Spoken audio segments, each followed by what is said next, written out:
En 1968, Nolan Bushnell, un passionné de l'électronique, décroche son diplôme d'ingénieur à l'université de l'Utah. À cette époque, le marché du jeu vidéo n'en est qu'à ses premiers pas. Mais Bushnell, ancien employé d'un parc d'attractions, cerne très vite le potentiel du secteur de l'arcade. Il faudra attendre quelques années, dans le sillon de Pong et Computer Space, pour qu'il fonde la société Atari. Au-delà de la qualité des jeux proposés, le jeune ingénieur impressionne par la qualité de ses montages. Seamus Blackley, co-créateur de la Xbox, précisera même que Nolan a conçu des circuits incroyablement élégants. Ils étaient montés si intelligemment que les ingénieurs modernes ont eu du mal à les comprendre et à les réparer. En 1976, les fonds atteignent 35 millions de dollars et rien ne semble en mesure d'ébranler Atari.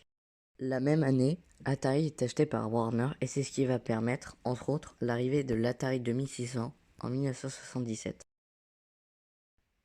Le succès est immédiat grâce à un esprit d'entreprise donnant une liberté totale à ses créatifs, artistes, musiciens, programmeurs, etc.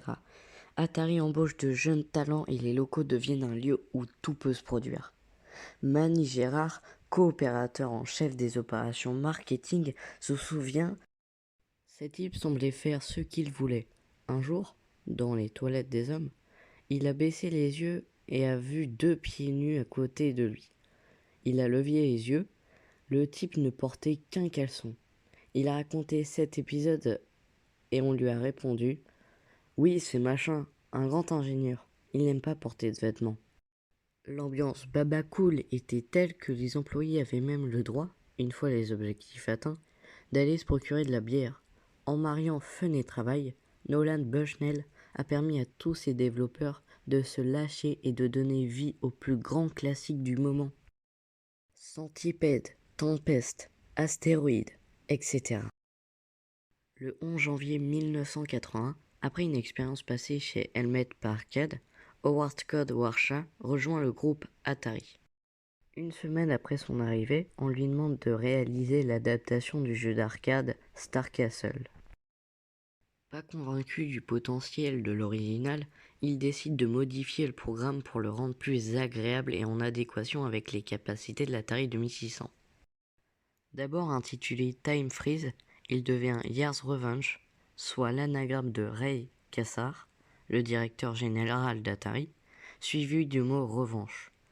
Très innovant pour l'époque, le jeu s'écoule comme des petits pains, plus d'1 million de jeux vendus, et propulse Warsha au sommet.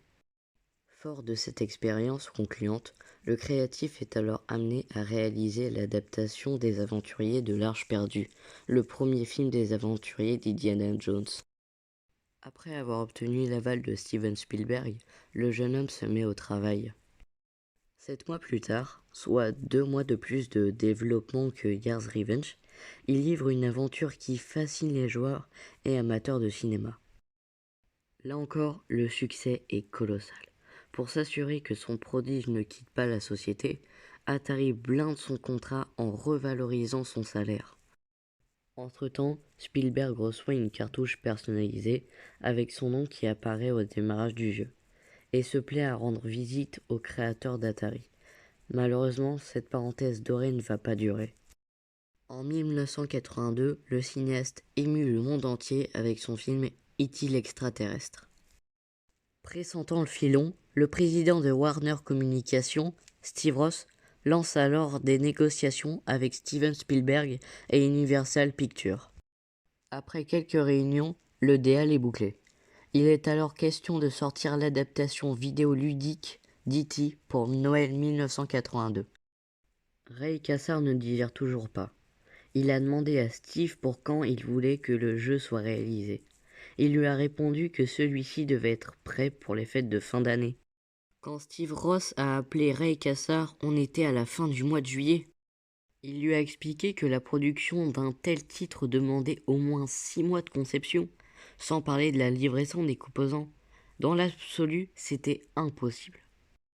Là, Steve Ross lui a rétorqué qu'il avait promis à Steven Spielberg de rendre le jeu pour Noël. Il n'avait que 6 semaines pour développer le jeu, le fabriquer, confectionner le packaging et le marketer. Ce fut un véritable désastre. Malgré ses craintes, Ray Kassar appelle Howard Scott Warshaw et lui propose un challenge fou, réaliser E.T. en 5 semaines, afin qu'il soit prêt pour le début septembre et que tout soit mis en place pour une commercialisation à Noël. Ce dernier accepte et c'est peut-être la plus grosse erreur qu'il ait commise. Avec le recul, il l'admet. Comme la plupart des gens du département, il aurait pu penser qu'il était impossible de produire un jeu en 5 semaines. Mais il ne le pensait pas. Il se disait, si je peux le faire. Il était très orgueilleux, mais là, ça dépassait toute mesure. Il avait parié 22 millions de dollars qu'on pouvait créer le jeu avant Noël. Pour mener à bien ce défi quasi insurmontable, Atari installe un poste de développement au domicile de Warshaw. Pendant 5 semaines, le programmeur ne voit quasiment pas la lumière du jour. Pour l'épauler, il fait appel à un ami proche et designer de profession, Jérôme Domura.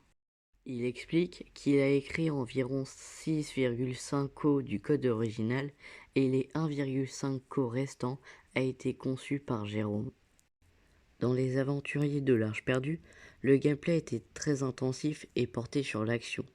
Pour E.T., il voulut apporter une patte plus sentimentale, plus émotionnelle.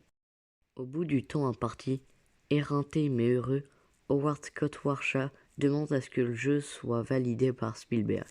Ce dernier s'exprime d'ailleurs à la télévision américaine. Howard, qui est un génie certifié, est rentré et il est revenu quelques semaines plus tard avec un concept et un plan de jeu. Il m'a surpris par sa difficulté, mais aussi parce que c'était très amusant. Durant les premières semaines après sa sortie, le jeu est dans le top des meilleures ventes. Tout se déroule comme Steve Ross le souhaite, mais les mauvais échos ne tardent pas à résonner dans les locaux d'Atari. Malgré tous les efforts fournis par Warshaw, E.T. est difficile à comprendre et se montre cruel envers les joueurs. Les ventes se mettent à chuter violemment et la firme se retrouve face à un problème d'envergure. Sur les 4 millions de cartouches produites, seuls 1,5 million sont vendus.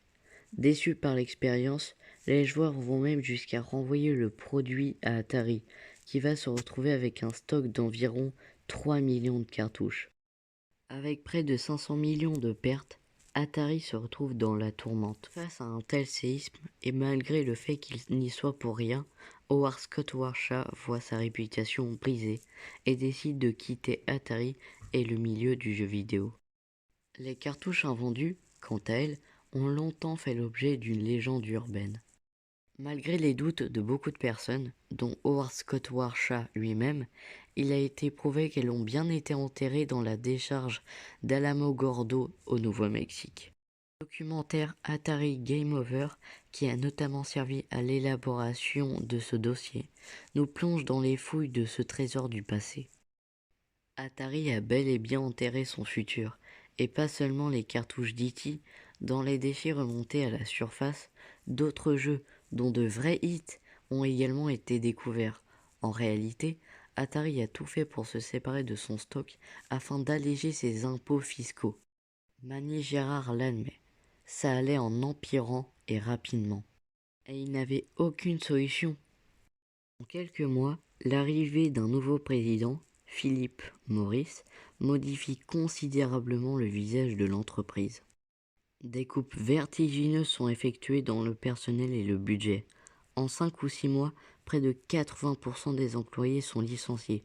Pendant trop longtemps, E.T. a été qualifié de plus mauvais jeu de l'histoire car il a précipité la chute du géant du divertissement. Mais avec du recul, il y a des jeux Atari 2600 bien plus épouvantables et c'est une avalanche de mauvaises décisions qui a conduit à pareille situation. Cela a tout de même suffi à briser la carrière d'un véritable génie de la programmation. La chute fut brutale et les mois qui suivirent ont conduit au crash du jeu vidéo. Nous étions alors en 1983. Les jeux vidéo n'avaient a priori plus aucun avenir, mais l'histoire en a voulu autrement. Nolan Bushnell et beaucoup d'autres observateurs ont aujourd'hui tous le même discours. On devrait le féliciter pour avoir fait quelque chose dans les délais qu'on lui a présentés.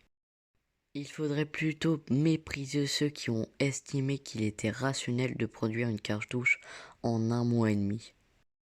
Atari s'est suicidé. Ce n'a pas été un meurtre et ce n'a pas été la faute du jeu E.T.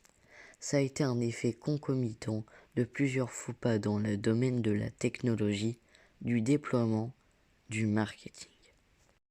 La prochaine fois que vous croiserez une cartouche d'E.T., donnez-lui sa chance et souvenez-vous que ce jeu a été conçu en l'espace de 5 ridicules semaines. Sur ce, merci d'avoir regardé la vidéo, abonnez-vous, lâchez des likes et à la prochaine.